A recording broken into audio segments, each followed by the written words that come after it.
Greetings, my like-minded friends. I just received some distressing news. It would appear that case subject SCP-1010, aka the Green Man, has somehow escaped the Foundation's special containment site. How he did this is still unclear, but I am pretty sure after I tell you what he is about, you might be able to get a clear view of how he did it. SCP-1010 belongs to the Safe class, and the SCP Foundation made a special dome for him at one of their containment sites. However, the location of that site is currently unknown, because as you can see from the files my informant gave me, document 1010-14 clearly shows a covered-up location.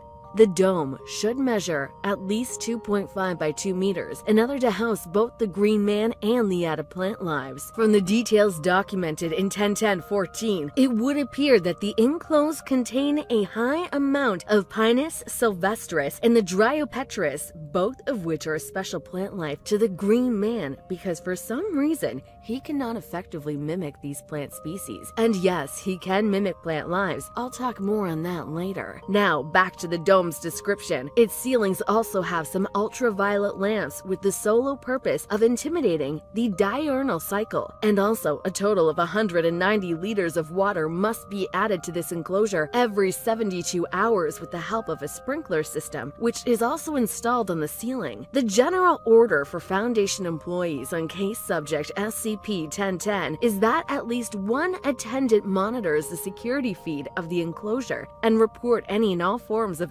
abnormality that the Green Man may exhibit. Also, during the winter and spring, it would seem that only Class D personnel from the SCP Foundation are allowed to enter the dome. These last 2 points could be the key as to how the Green Man may have escaped such a secured perimeter, although it's just a hypothesis at this point. I'll make my points known as we proceed on the subject matter. Now, onto his description. Subject SCP-1010 is a short-stature humanoid with leaves covering all of his body beside his palms and soles, and it would also appear that the leaves grows directly from the Green Man himself. With his ability, the Green Man can rapidly change plant species at will as a camouflage mechanism to protect himself from humans and animals, which is the reason why it is not easy for the SCP Foundation to find him in the first place. And the ability for his leaf to change from one plant species to the other happens at about 10-second intervals. The origin of his ability and how he does it is still currently unknown.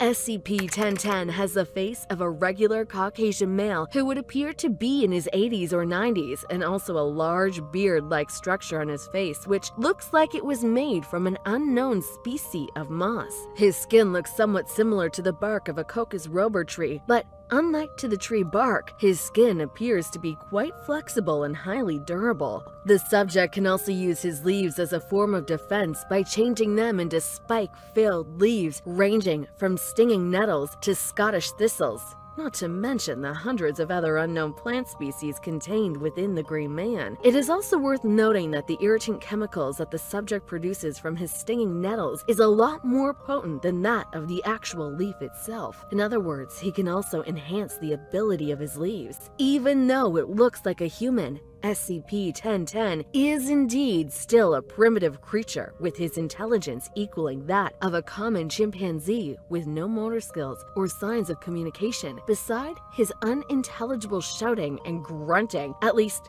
that's how the documents describe him. Moving on, the subject also has the ability to synthesize glucose through an unusually fast rate of photosynthesis, and he absorbs water through his hands and feet, which, after much analysis, both appear to be his root system. The subject weighs approximately 25 kilograms and has a height of 1.53 meters, with a body strength that is much greater than what anyone could expect from his size. The subject remains still for 6 hours after sunrise before carrying out his daily routine. It could probably be trying to absorb more vitamin D3 from the early morning sun, although it wasn't indicated in the document. The most intriguing part of SCP-1010 occurs when it witnesses someone intentionally destroying any plant life. This makes the subject aggressively attack the person with the sole purpose of killing them, and if it successfully kills this person, the body will then be used as fertilizer. however, after SCP-1010 covers the body in an unknown sap-like substance which is secreted from its mouth. Studies also showed that the subject changes its behavior depending on the season, and even though the subject was in containment, it was still able to identify the various seasons and adapt accordingly. How it does that is very much still unknown, but from the data on the document 101014, its behavior for each season includes: during the springtime, the subject mainly works on the seeding of any nearby plants. It also rapidly grows some anomalous properties like height, hair length, and so on, which is similar to non-plant species within a radius estimated to be about 100 meters. The subject is also able to impregnate any human within 10 meters with a fertilized ovum after a short period of time, although the exact time is not known, but it could be less than 3 minutes. However, the effect doesn't affect only humans. In fact, males experience a 5% chance of being impregnated. For the females, even though the woman cannot naturally have children, it is shown that such a woman can still have the baby, and the duration of the pregnancy in all females is about 9 months, with the child looking genetically identical to its mother, with no anomalous property whatsoever. In the case of an impregnated male, a complete womb instantly appears next to the bladder along with a fertilized ovum. However, to prevent the death of the victim, the fetus must be removed within 5 months of his impregnation via cesarean section. However, unlike the fetus from the females, males always produce a stillborn, which, after much genetic testing, bears similar properties to SCP-1010. In summer and autumn, the Green Man concentrates more on tending and encouraging plant growth. So far, he didn't record any anomalous behavior or properties during this time. The subject goes into hibernation, and it stays in one location during this time. It only moves whenever it wants to stay hidden from both animals and humans.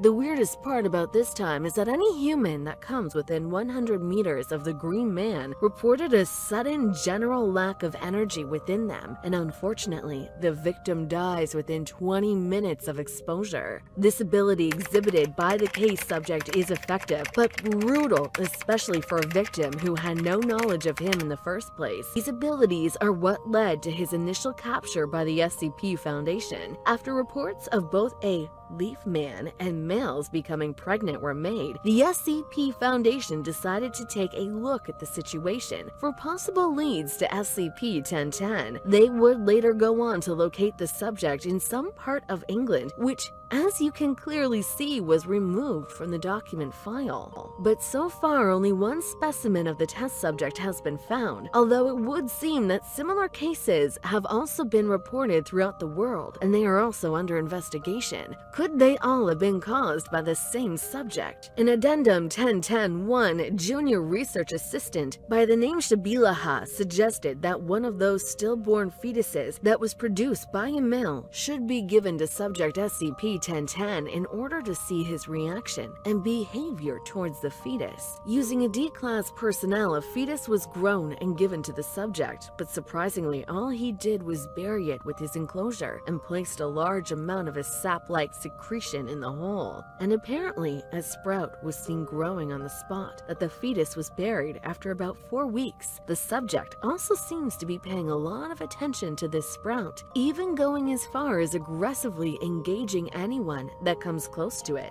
Not much is known about the sprout, but for now, the SCP Foundation seems to be monitoring it for any anomalous behavior or property. Which brings us back to how he could have escaped the containment facility. Although I can't be sure, but I do have a clue as to how it was possible. First of all, the subject may not actually be as stupid as he made the SCP Foundation believe. It could be that he's an intelligent being, and he deceived the Foundation in order to have an edge over them in the end. Another important fact is that he could have misguided the scientists on their data into how he behaves during the various seasons, and I am very sure that he used the idea that he goes into hibernation during the winter to escape the Class C personnel who were making their way into the dome, which also brings us back to the fetus, which, in fact, could have been a diversion to make the SCP Foundation believe that he would forever stay in his containment till the sprout grows. Well, it's either that or it is another growing species of SCP-10. Like I said, This is still hypothesis, but I plan to get to the bottom of it. But I will also need your help on some points, like why the SCP Foundation would hide his discovered location, even from its personnel. And how do you think this subject escaped from his containment facility? Leave your answers in the comment section below. Like and subscribe to the channel for more investigations on SCP subjects. Until then, my friends,